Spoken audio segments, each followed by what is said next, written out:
के लिए भगवान श्री राम भगवान हैं, लेकिन बिहार के लिए पहुना है, क्योंकि बिहार में भगवान राम का ससुराल था।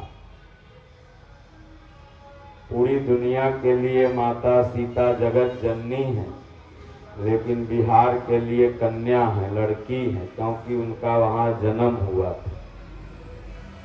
और बिहार भूमि ऐतिहासिक भी है, धार्मिक भी है और आध्यात्मिक भी है। बहुत महापुरुष यहाँ पैदा हुए हैं और बिहार के लोग जहाँ भी रहते हैं बड़े धार्मिक होते हैं, धर्म कर्म में बड़ा विश्वास होता है। और अगर सही मार्ग पा जाएं, गीता की राह पा जाएं, तो आडंबरों से उपराम भी हो जाते हैं। इसीलिए पूज्य गुरुदेव भगवान की गीता बिहार में भी सबसे ज़्यादा पढ़ी जा रही है। पूरा बक्सर, पूरा डुमरांव, सासाराम, इधर पटना, मोकामा, ऐसा कोई जिला नहीं है जहाँ पर महाराज के कई हजार भक्त होंगे और सब समर्पित हैं। और बहुत जल्दी ये लोग आध्यात्म को पकड़ते हैं, क्योंकि महापुरुषों की भूमि है। भगवान बुद्ध, भगवान महावीर, माता सीता और सिखों के 10वें गुरु गोविंद सिंह जी महाराज सब बिहार में तो पैदा हुए। पटना साहिब में जो गुरुद्वारा है तो उनका वो जन्म भूमि है। तो इसलिए और खास तौर से गंगा मैया के किनारे जो लोग होते हैं, अभी लगन है और ठंडी का समय भी है तो लोग व्यस्त हैं, लेकिन फिर भी जो जहाँ हैं वहाँ से ध्यान पूर्वक सुन ही रहे हैं। भगवान श्री रामचंद्र जी का आज कथा में इन्होंने जन्म भी कराया और वन गमन तक पहुँचा दिया। कल श्री राम लीला में भी भगवान का जन्म हुआ था। तो एक व्यक्ति ने प्रश्न किया कि महाराज जी, ये ऑनलाइन बहुत लोग देख रहे हैं, सामने भले कुछ कम संख्या हो, लेकिन ये मोबाइल के माध्यम से बहुत से लोग इस कथा को श्रवण करते हैं, तो नाना तरह का प्रश्न करते रहते हैं। तो उन्होंने कहा कि महाराज जी, क्या भगवान का जन्म होता है?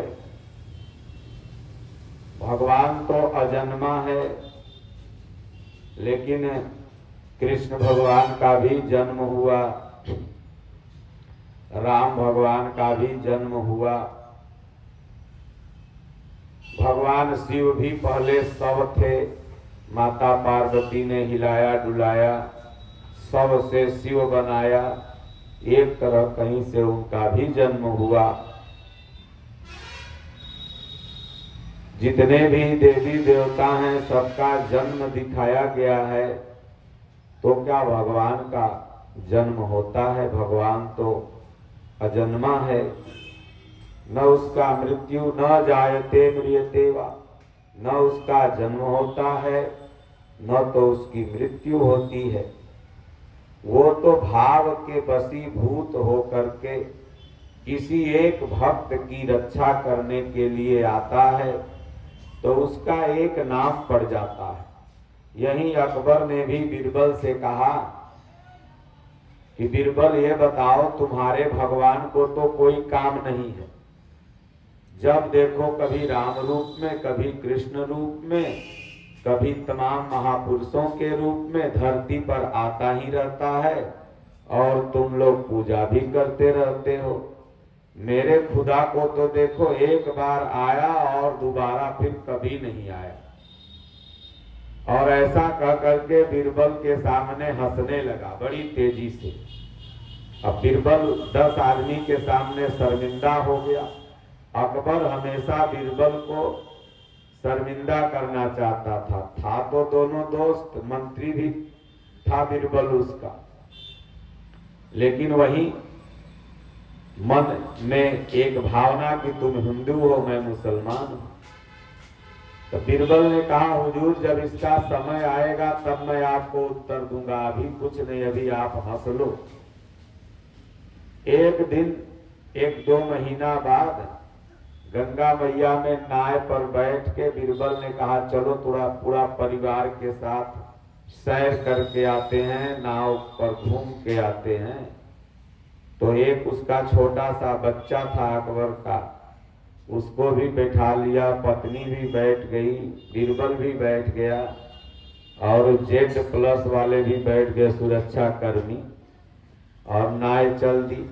जब सब जगह से घूम टहल करके नाव किनारे पहुंची साधु जी, तब उसने क्या किया, उसके बच्चे को उठा के पानी में फेंक दिया। बीरबल ने अकबर के बच्चे को उठा के पानी में फेंक दिया। अब जब फेंका तो तुरंत अकबर को एक ही पुत्र, आओ न देखा ताव, तुरंत सोना चांदी पहने हुए कूद गया गंगा जी में, बेटवा को निकाल के आया और बीरबल को कहा बहुत मार मारेंगे, फांसिए दे देंगे तुमको, भला बताओ एक बेटवा और तुम पानी में फेंक दिया, मर जाता तो क्या होता। बीरबल तो जान रहा था किनारे पानी इतने हैं, मरेगा क्या, बचाने वाले इतने हैं, ये खुद बचा लेगा। तो बोले हुजूर ये तो आपके प्रश्न का मैं उत्तर दे रहा था। बोले वो कौन सा प्रश्न का उत्तर, ये मेरे वंश को बर्बाद करके तुम मेरे प्रश्न का उत्तर दे रहे हो। बोले जो आप उस दिन बोले थे ना कि तुम्हारे भगवान को कोई काम नहीं, कभी राम रूप में, कभी कृष्ण रूप में, कभी महापुरुषों के रूप में धरती पर आता ही रहता है। यदा यदा हि धर्मस्य ग्लानि भवति भारतः अभ्युत्थानम् अधर्मस्य तदात्मानं सृजाम्यहम् परित्राणाय साधूनां विनाशाय च दुष्कृतां धर्म संस्थापनार्थाय संभवामि युगे युगे। उसी का तो मैं उत्तर दे रहा था। आप भला बताओ नदी में क्यों कूदे, बॉडीगार्ड था, मैं था, किसी को बोल देते वो कूद जाता, वो निकाल देता आपके बच्चे को, आप ही कूद के क्यों निकाले। बोले मेरा बेटा है तो मैं नहीं निकालूंगा तो बॉडीगार्ड निकालेगा। तो बोले उसी तरह से जब हम भगवान के भक्त हैं ना, और जब इस संसार सागर में डूबने लगते हैं तो मेरे भगवान से रहा नहीं जाता। जब वह गजानन डूबने लगा और मगरमच्छ उसके टंगरी को खींचने लगा, गजग्राह की लड़ाई होने लगी, सारे साथी उसके भाग गए, तब उस गज ने किसको पुकारा, भगवान को।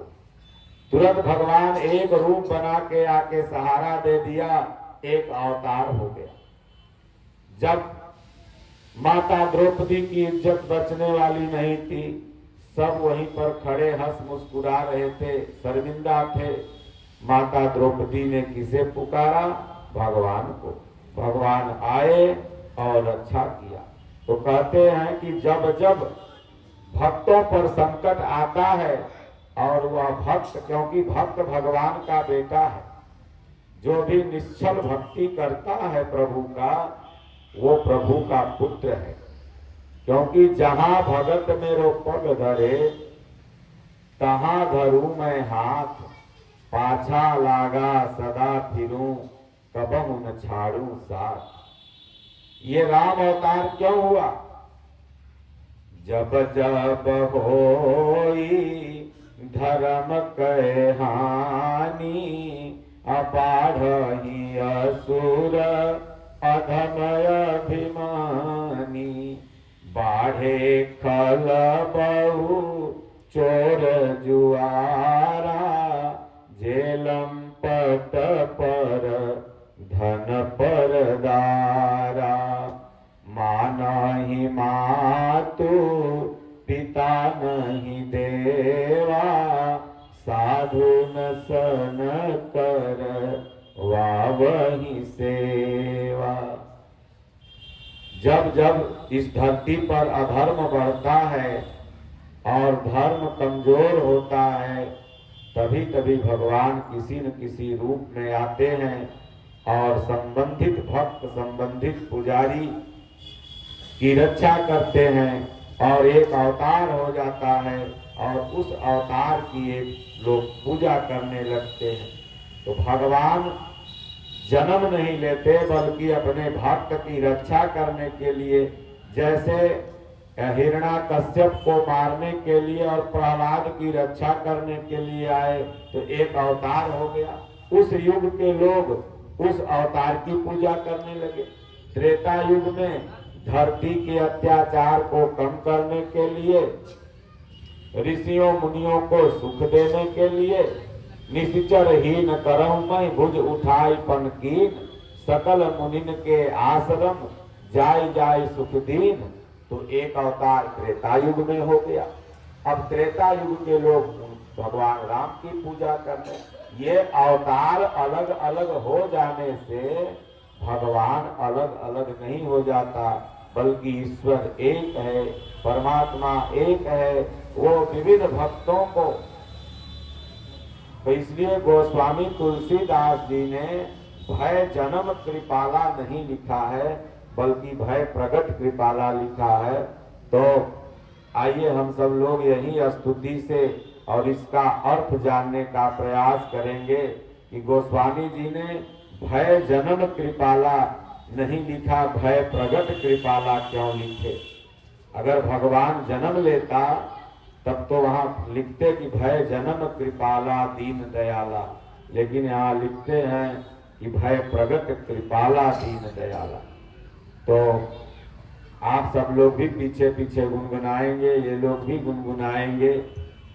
भय प्रगट कृपाला दीन दयाला, कौशल्या हितकारी, प्रगट कृपाला दीन दयाला, कौशल्या हितकारी, भय प्रगट कृपाला दीन दयाला, कृपाला दीन दयाला, कौशल्या हितकारी,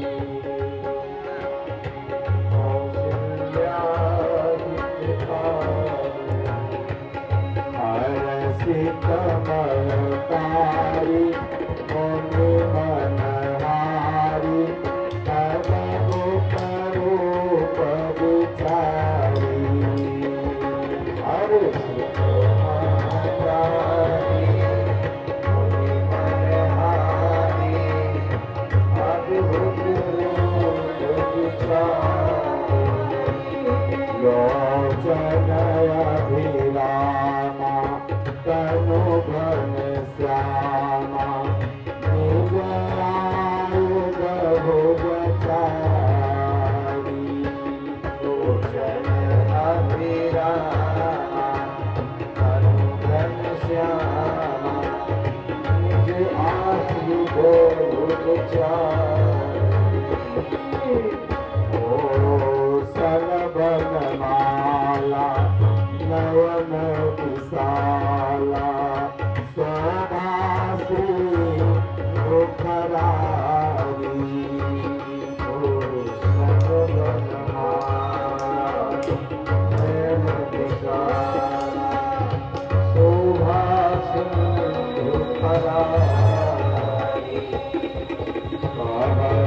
तुई कर गोरी स्तुति तोरी, तेरी भी करौअनंता।